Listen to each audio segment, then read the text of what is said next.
Bonjour, dans cette vidéo, on va corriger un exercice de diagramme de Pareto ou appelé aussi la courbe ABC. Donc, on a une entreprise qui désire augmenter sa productivité en diminuant les pannes sérieuses. Pour cela, elle demande au service de maintenance de définir des priorités sur les améliorations à apporter à la chaîne de production.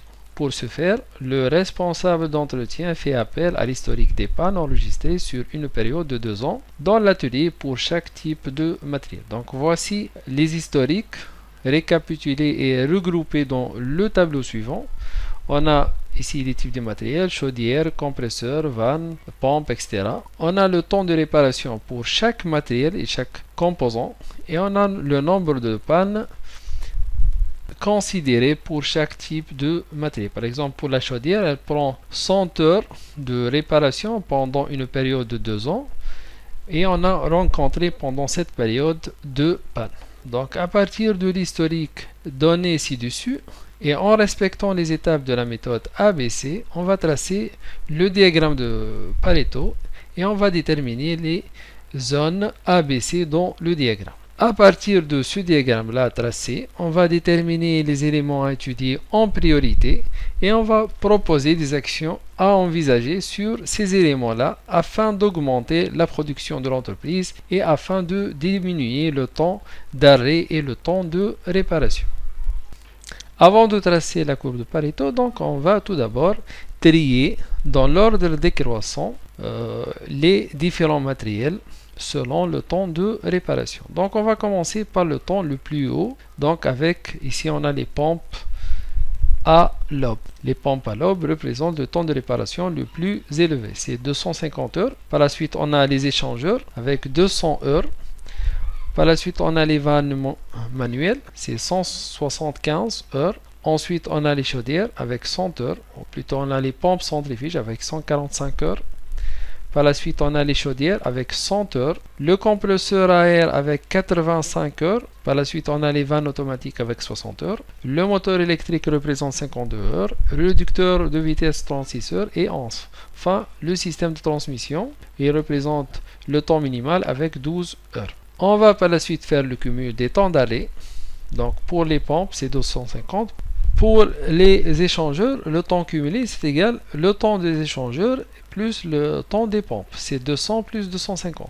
Pour les vannes, le temps cumulé, c'est 175 plus 200 plus 250. On trouve 625. Pour les pompes, c'est 145 plus 175 plus 200 plus 250. Pour les chaudières, on fait la somme des chaudières, pompes centrifuges, vannes, manuels, échangeurs, pompes à lobe. Même chose pour les compresseurs. C'est 85 et on ajoute le temps de ces composants-là, 870, on trouve 955. Pour les vannes automatiques, c'est 60 plus 955, on trouve 1015. Les moteurs électriques, le moteur électrique, c'est 52 plus 1015, on trouve 1067. Pour le réducteur de vitesse, c'est 36 plus 1067, on trouve 1103. Et enfin, pour le système de transmission, c'est la somme de tous les temps, on trouve le total, c'est 1115. Ensuite, on va calculer le pourcentage cumulé, c'est-à-dire le temps cumulé sur le total. Le total ici, c'est 1115. Donc, par exemple, pour les pompes à lobe, c'est 250 sur 1115. On trouve 22,4. Pour les échangeurs, c'est 450 sur 1115, c'est 40,3. Les vannes manuelles, c'est 625 sur 1115, on trouve 56. Jusqu'à le système de transmission, c'est 1115 sur 1115, on trouve 100%. Voilà donc le pourcentage cumulé des temps de réparation pour l'ensemble des matériels dans l'ordre décroissant. Le travail réalisé pour les temps d'arrêt, on doit le répéter pour le nombre de pannes. Par la suite, on va calculer le pourcentage cumulé des pannes correspondant aux différents matériels. Par exemple, pour les pompes à lobe, ici les pompes à lobe, elles représentent 5 pannes. 5 pannes, le cumul des pannes, ici 5. Pour les échangeurs, ici, on a 2 pannes, ici 2 pannes. Donc 2 plus 5, ça donne 7. La vanne manuelle représente 6 pannes. Donc on fait le cumul des pannes. 6 plus 7, ça donne 13. Les pompes centrifuges, ici les pompes représentent 2 pannes. C'est 2 plus 13, ça donne 15 pannes cumulées, ainsi de suite, jusqu'à la fin des matériels. Donc, on trouve pour le système de transmission, c'est 20 pannes, 20 plus 55, on trouve 75. Voilà le total des pannes. Par la suite, on va calculer le pourcentage des pannes cumulées. Donc, c'est par exemple pour les pompes à lobe, c'est 5 sur 75, ça donne 6,66. Pour les échangeurs, 7 sur 75, on trouve 9,33. Ainsi de suite, jusqu'à on finit tous les matériels. Par exemple, pour le système de transmission, c'est 75 sur le temps, le cumul total des pannes totales, c'est 75 sur 75, ça donne 100%. Donc, on va tracer par la suite le diagramme de Pareto. C'est le pourcentage des temps cumulés de réparation en fonction des pourcentages cumulés des pannes.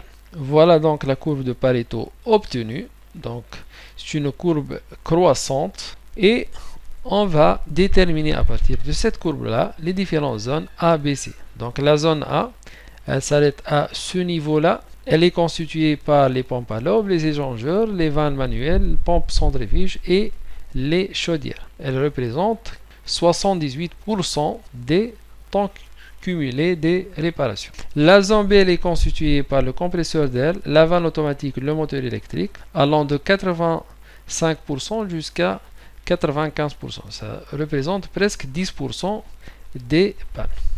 Pour le réducteur de vitesse et le système de transmission, c'est la zone C et elle représente presque 5% des temps cumulés de réparation. Donc voilà la courbe de Pareto ou la courbe ABC. Passons maintenant à l'interprétation des résultats. Donc la zone A, c'est la zone plus importante. Donc il est évident qu'une amélioration de la fiabilité sur les sous-ensembles constitués de la zone A, c'est la pompe à lobe, les échangeurs, les vannes manuelles, les pompes centrifuges et les chaudières, donc peut procurer jusqu'à 78% des gains sur les pannes. Voilà donc la zone qu'on doit agir en priorité, c'est la zone A, c'est la zone la plus importante. La zone B, elle est plus ou moins importante, elle représente 10% des temps de panne, de réparation, et la zone C, elle peut être négligée vu qu'elle ne présente pas que 5% de temps de réparation. Pour améliorer la productivité des machines de la zone 1, on va proposer quelques actions et quelques décisions correctives. Tout d'abord, on va appliquer par exemple la maintenance préventive systématique pour les machines citées précédemment de la zone 1. On va prévoir un stock des pièces de rechange des organes des machines citées précédemment pour éviter la perte de temps pour le lancement des commandes des pièces de rechange et l'attente d'arrivée de ces pièces de rechange là. Et on va programmer des cycles de formation pour les techniciens de services de maintenance portant sur les thèmes de maintenance des pompes centrifuges, des maintenances des échangeurs et des maintenances des chaudières pour minimiser le temps de réparation de ces équipements-là afin de minimiser le temps total de réparation. Donc voilà, on a terminé cet exercice. Merci et à la prochaine.